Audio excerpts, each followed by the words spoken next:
Hello and welcome to the channel.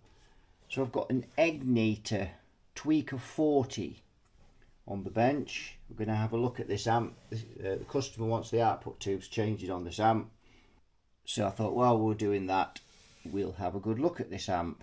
Now these amps are supposed to be incredibly versatile and they're supposed to be really great sounding. From what I've read, they have had problems with the power transformers blowing on them, but other than that, these amps have rave reviews.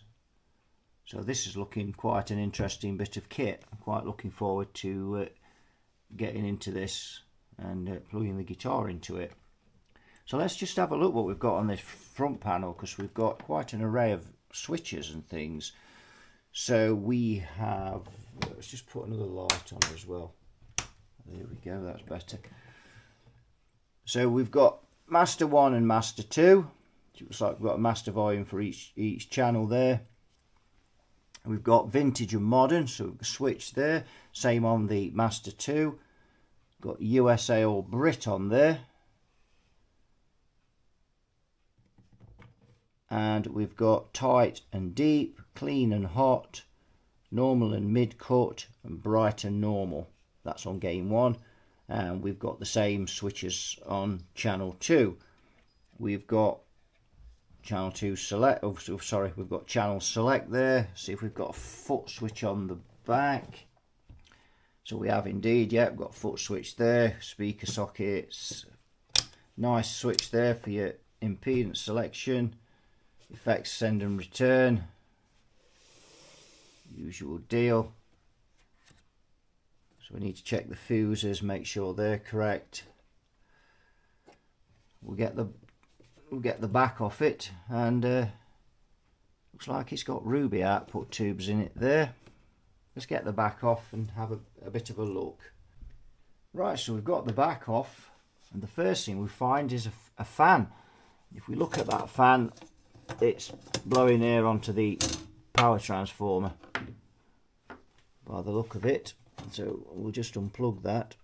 I've just got it out of the case so we could have a better look. So we've got these ruby 6L6s in there. You look at the power transformer, it just says Elite Power Transformer Tweaker 40. It has got a model number on there, made in Taiwan. And then we've got the output transformer. Again, it's got the Tweaker OT40 on there, output transformer 40. Let's see what preamp tubes we've got in here. JJ's, very nice. I've got a feeling the customer might have already changed those. I think he did say to me. So that's good. And we've got a pair of JJ's to go in this as well. Just having a look. So you've got wires coming through here on the from the output transformer going into the chassis there. We've got no grommet on there, but we do have some protective shielding on there, at least. No grommets on the others either, but again they do have protective shielding on. Right, let's get this upside down and let's have a look inside. Right, so we're looking inside PC board extravaganza, but obviously there's no surprise there. This price range of this amp, you know, it's the same as all amps in this price range. Boards don't look too bad. It's a bit of a tight fit, but it's all in there. I've got a capacitor here on the edge of this chassis, and I could just get my fingernail under there, but it's in. So it's a bit of a tight fit, but it's all in.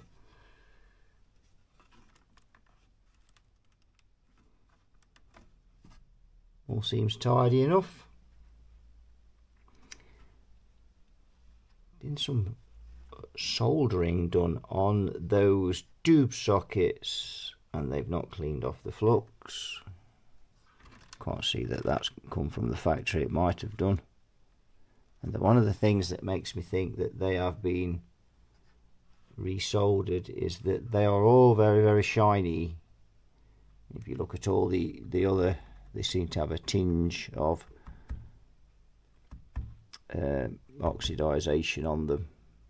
This or that, I would guess they've been done quite recently, and they've been done very well. They've just left the, you know, they've just not cleaned the flux off properly, but the soldering's very good. But that's nothing. There's not a lot of flux on them, it might be on that one, but yes, that looks okay. We've got some fuses here, 1.6 amp. I would 6 amp, 250 volts. So we'll have to have a look, make sure they're correct. Yeah, I can't find a schematic for this amp online, although again I'm only changing the output tubes really, but I do need to check things over. 4 amp. I wonder if they're on the filaments. Probably quite high 4 amps. This amp doesn't appear to be very old, as I don't know quite how old these amps are. I think they have been around for a while.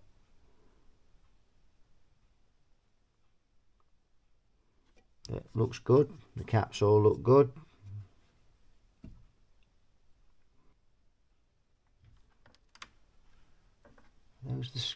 Those the screen resistors, 1K, looks like it.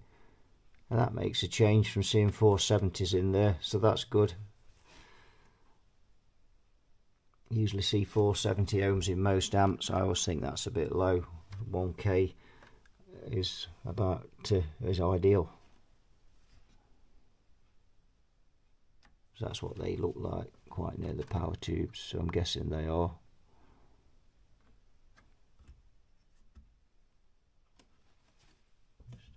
There must be, so there must, it's obviously a tube socket underneath this board.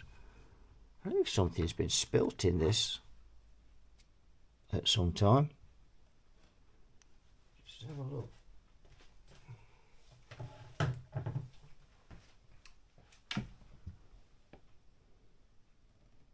Yeah, it looks like something else. Don't know, but anyway, it's it's very compact. We've got everything in there, but it's fairly tidy, so yeah, looks okay.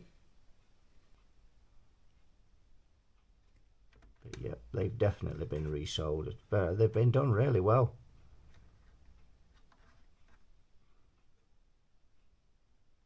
Just left a smattering of flux on there, but it's no big deal. So I think what we'll do is we'll fire this amp up and just get it on the scope, and we'll just check the bias before we change the tubes. Just make sure there's no issues before we put these new tubes in.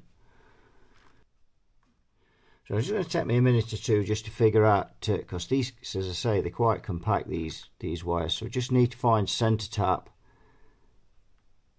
and then I can measure across the windings of the transformer.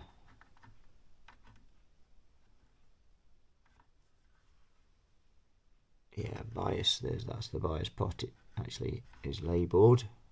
Very good.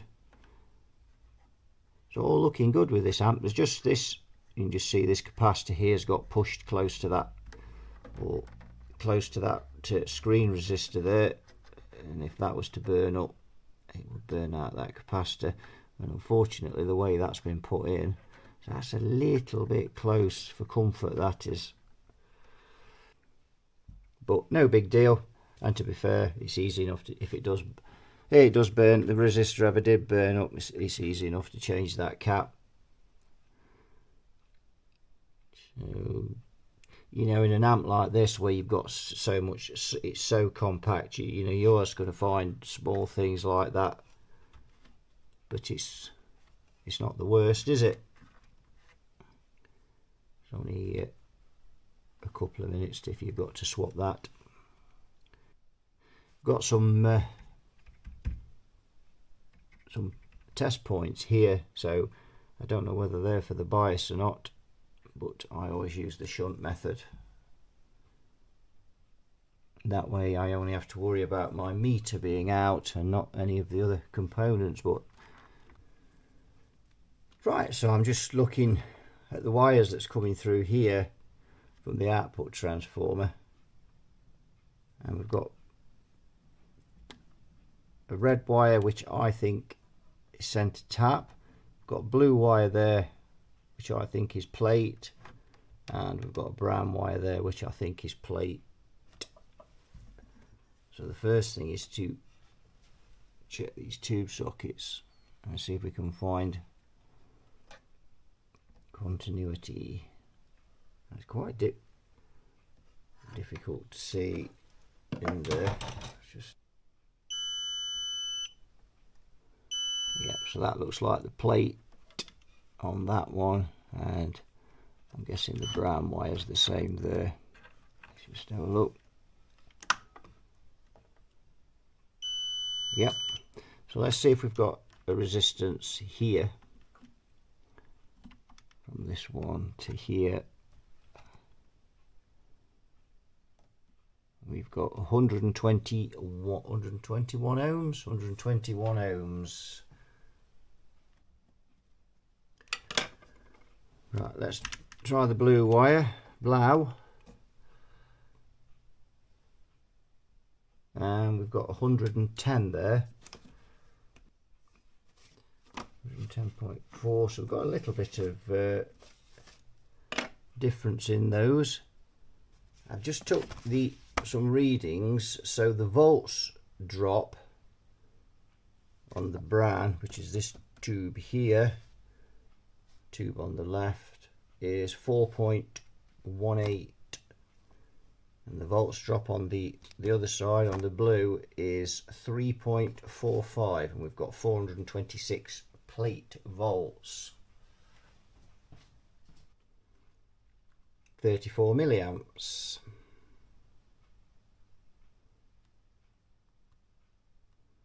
Biased at 14.7, so that's fine. Nothing sinister going on there, is there? Probably biased a shade low, but to be fair, I've got this on the scope and there's no crossover distortion on there. And we've got 31 on the other, which is to be expected because we've got less volts drop there. And we've got 13.3 on the other one.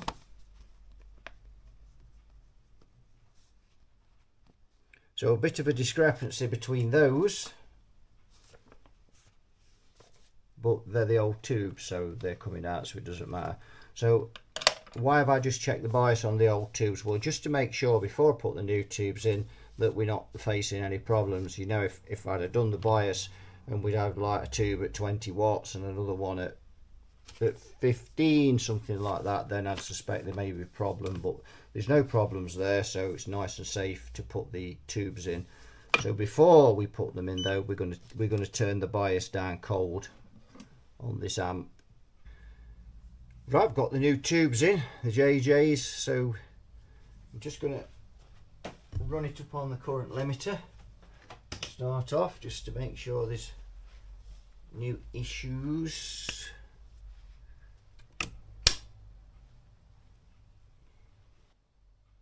We've got a 40 watt bulb in the current limiter at the moment, so we've got about 132 volts on there, and we'll just build that up gradually.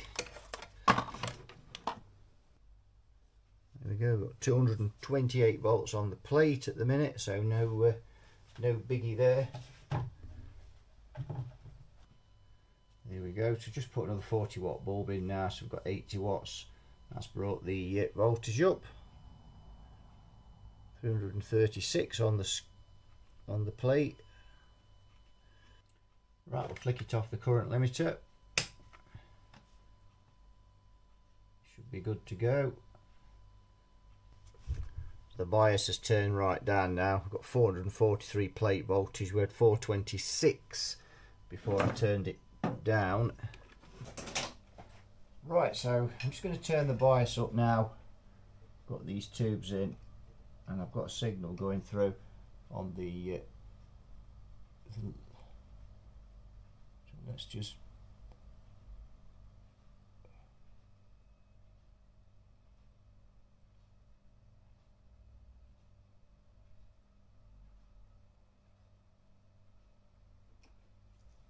see where we are.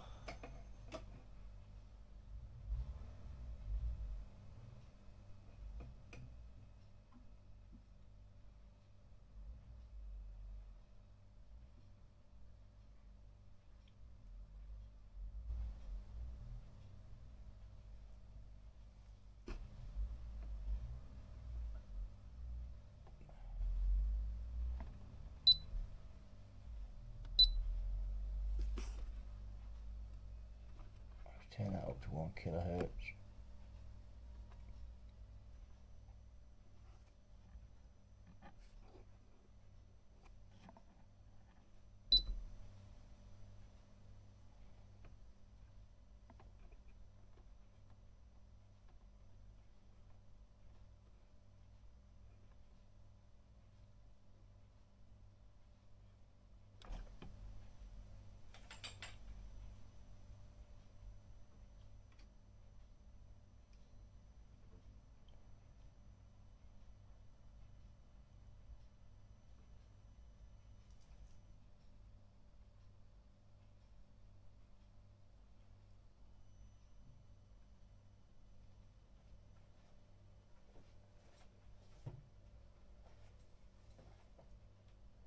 So that looks pretty good on there. Don't see any crossover distortion on there. If we just crank it a little more. Now we have to be a bit careful biasing this amp, because seeing that fan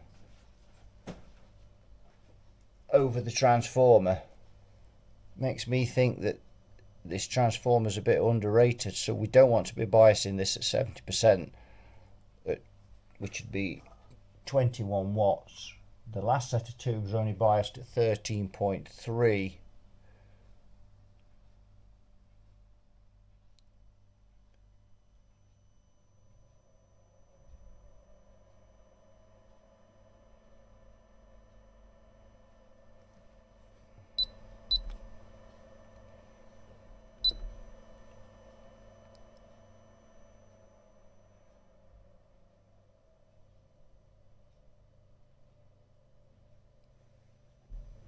So you get about 58 volts peak to peak. That looks pretty healthy to me.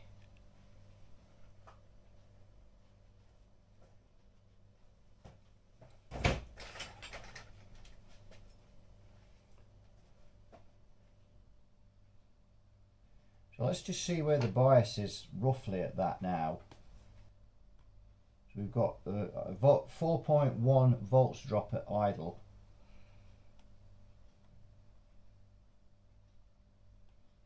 37 milliamps. Let's see what the plate voltage is.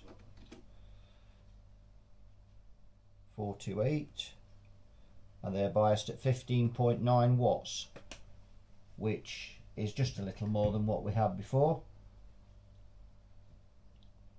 So I think that looks fine to me. I think that's where we'll leave that, you know. No crossover distortion. Transformers just beginning to show signs of warmth, but it's not, you know, I wouldn't say it's struggling. But what we'll do is I'm going to run it for a bit now and just see if this transformer does get warm. Right, so here's a problem. Put these tubes in, obviously we bias this amp up, and these tubes are too tall for this case. They won't go in. They're butted up to the top there. Luckily I spotted that before I started pushing this into the case. Work that one out. So I have looked online, done some research, and there's companies selling these 6L6 GCs as replacements for the tubes that are in these amps. So ampvalves.co.uk has got JJ's down for an Egnater 40. So ampvalves.co.uk have got these down for a Egnater Tweaker 40, but these tubes won't fit in. They're actually shorter, longer than these 6L6 GCs, and it does recommend GCs for this amp. So if I take out one of these, and I've got these garbage burr traps on as well, absolutely horrendous things, junk, sorry, but they are.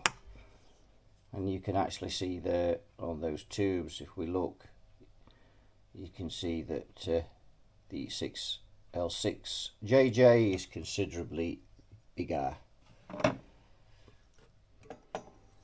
The strangest thing is, though, I haven't seen anything on the internet. You know, these amps have been out a fair while. Somebody must have tried to put a set of these tubes in one of these amps. Now, there is a lip on here, so these tubes may well fit in once, you know, if you got them. And the other way you could fit these tubes in is to take the grill off the top and pop them in.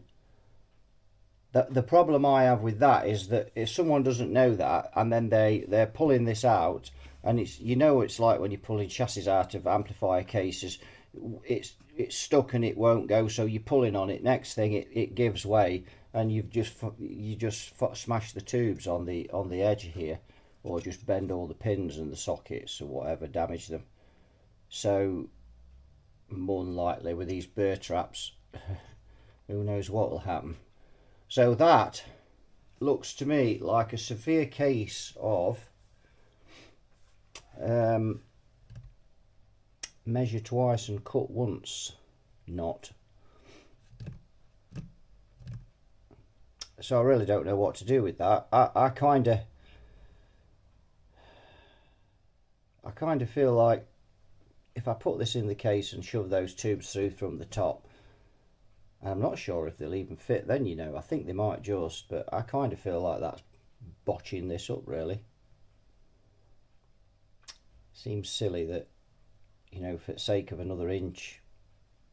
I mean, those 6L6, these rubies only just go in, but there we go. So if you've got one of these amps, don't buy JJ 6L6s for it. You'd been better off with a set of 5881s in this, I think. In this amp, it's been better all round. We could have biased it cooler, less strain on the transformer, which was getting a bit hot towards the end of the test. I had it on test for half an hour. Was starting to get a bit warm, but to be fair, no warmer than a lot of amps. I don't really see a need for the fan on there. So you see, you could take the tubes out of this and then try and get them in by putting them up into the top, but I don't think there'll be enough clearance to do that. But I bet if we whip this panel off, we could get them in. But that really is not, you know, maybe that's why we've got screws there for that panel. I don't know, but I'm not impressed with that. That to me is a bit of a schoolboy error in my opinion, and I'm entitled to it. And I know the guy that designed these is an amp genius, amp guru, and I respect that, but don't get me wrong, we don't all get things right, and you know, I'd be a liar if I said I'd not made mistakes. We've all made them, but that certainly is a mistake. And you know, again, these type of amps, they're great and everything, but this urge to make them compact like this, you know, normally in years gone by, you'd see an amp this kind of compact, like a 1974, you know, the Marshall 15 watts, and you know, if they've got EL84s in there or 6V6s, these tubes, you know, in my opinion, they need room to breathe. They need more air. These things just get red hot because everything is close together and compact. So now we've got it into the case. There's no way that's going in there. I don't even know. Let's just take this off and see if they will fit in from the top. They're lined up perfectly to fit in. What lunacy.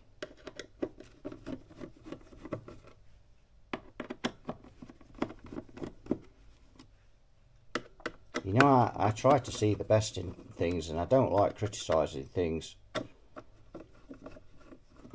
but that is a bit of a pain. You know, if these tubes don't fit in now, I've spent, you know, all that time biasing this amp up, testing it, checking it, and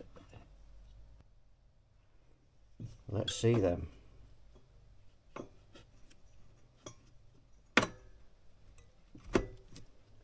Well, there you go. Let's have a look. And they do, my word. So that's how you get those in there. That's the only way you're going to get those in. And there is a bit of clearance, I think. You have to be careful with, and we noticed this on that THD with the KT88 in. You know, one good bump on here and it smashed the tube. I think these have got a little bit more clearance than that. And I think we might be okay with that.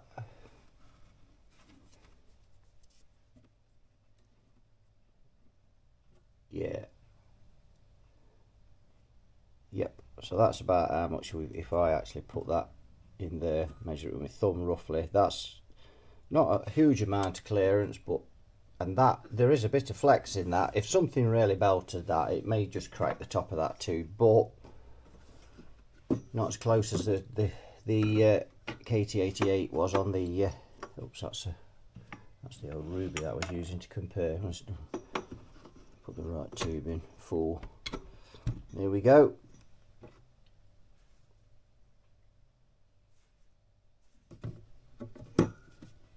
So it does fit, but as I say, if this gets dinted at all, then yeah, but they're in. So if you have got one of these and you're wanting to change the tubes, or you're a tech watching these and you've never had one of these on your bench, you have to put these tubes in by lifting the grill off. It's the only way they'll go in.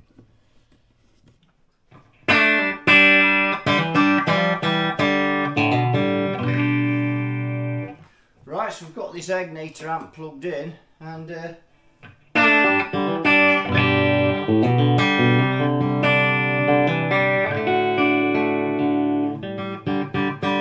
sounds pretty nice.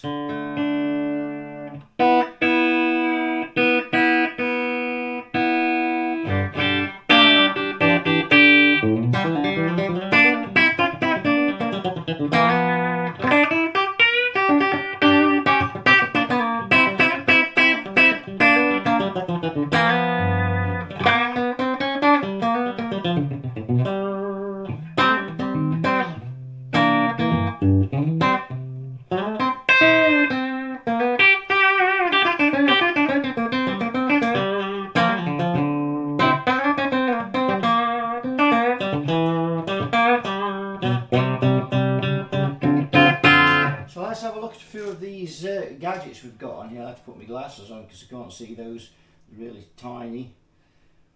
So let's start off, we've got this normal and vintage.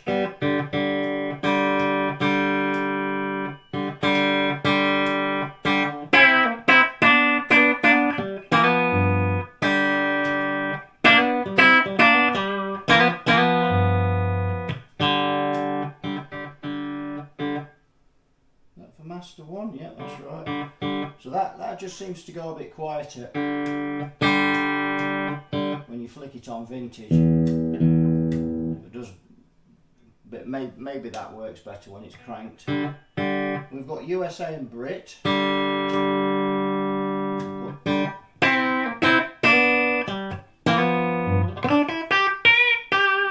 We've got an AC in between there, so.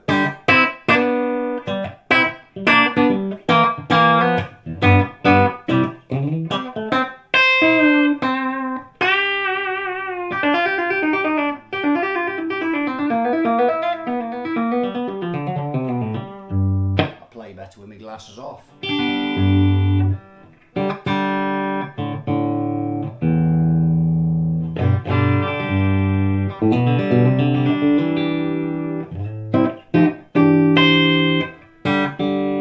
Let's check the treble out.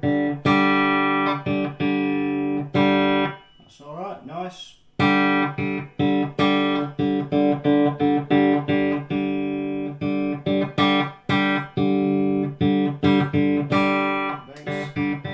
tone controls are subtle but nice.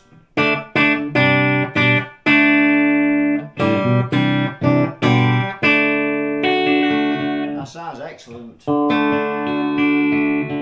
let's try some of these switches then. So we've got tight and deep.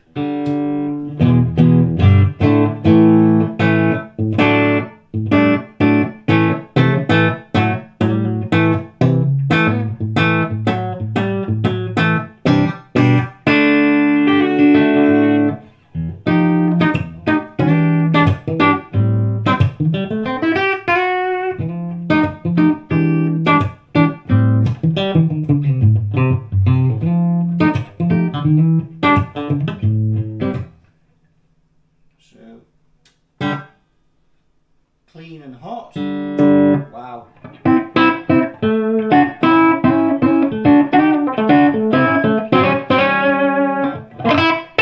Whoa, by gum, that fires it up.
That's nice. That really does boost up the volume. Got a bright switch. Want a bit extra cut. That's nice.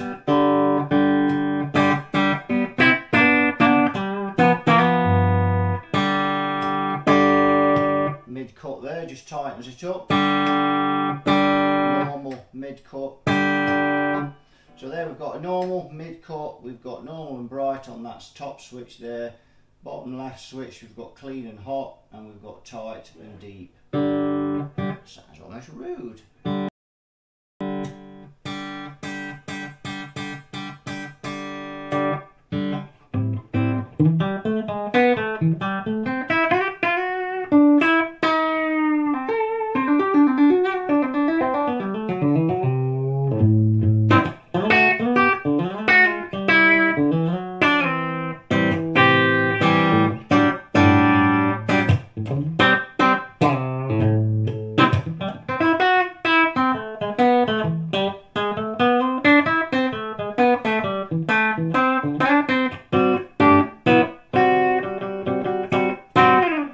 Sounds really tasty, that channel. Let's go on to the other channel now. So where's that button?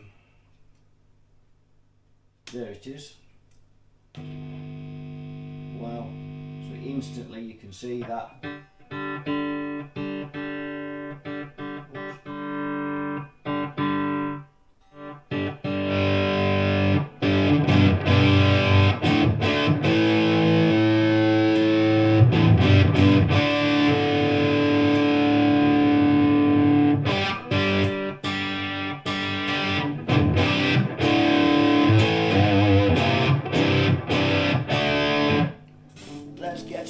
And give it some frames.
That sounds mint.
That style, need to get some practice in. Let's give it full tilt, madam.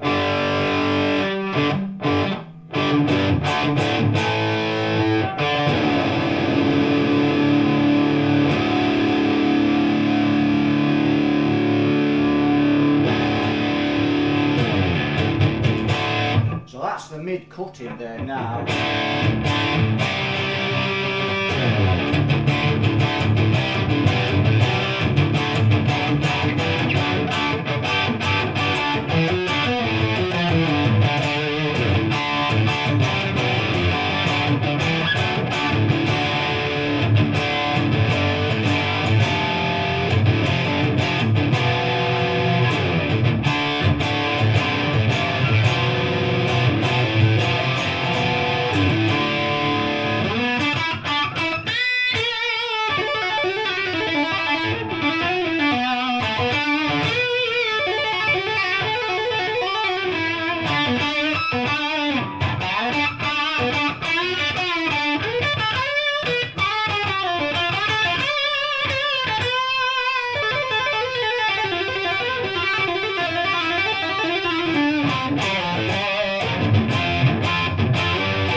That's awesome. That's really good.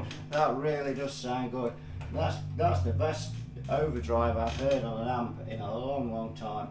That is so tight.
tasty bit of kit, that is, my word, that does sound awesome. So I can almost, well, I can forgive the tubes not fitted in properly, although they have fitted in. It's just a bit of a fiddly job putting them through the top. That's awesome. That sounds absolutely mint.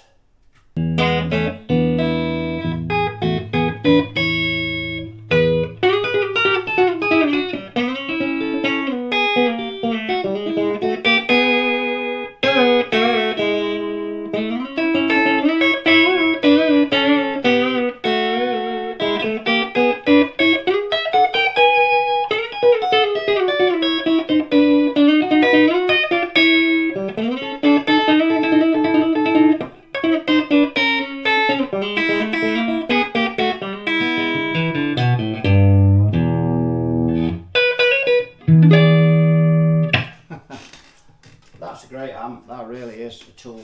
That sounds absolutely awesome. And again, as I say, it's, you know, a lot of these PC board made amps, you know, by now this thing would be warming up and it'd be quite toasty, but this thing's quite cool. As I say, we haven't biased it at 70%, we are well under that, but, and it didn't need biasing at 70%, we've got no crossover distortion on the scope, so that's a winner. So that'll do it for this one, and that, I'm very impressed with that, very impressed indeed, I have to say. I didn't think that amp would sound as good as that. That has knocked my socks off. That is awesome. So all credit Mr. Egnater for that one. It's you've got the sound absolutely spot on, even if you didn't get the cabinet measurements quite right. But by gum, that sounds amazing. So that'll do it for this one. So thanks for watching. You all take care, and I'll see you all in the next video. Bye bye for now.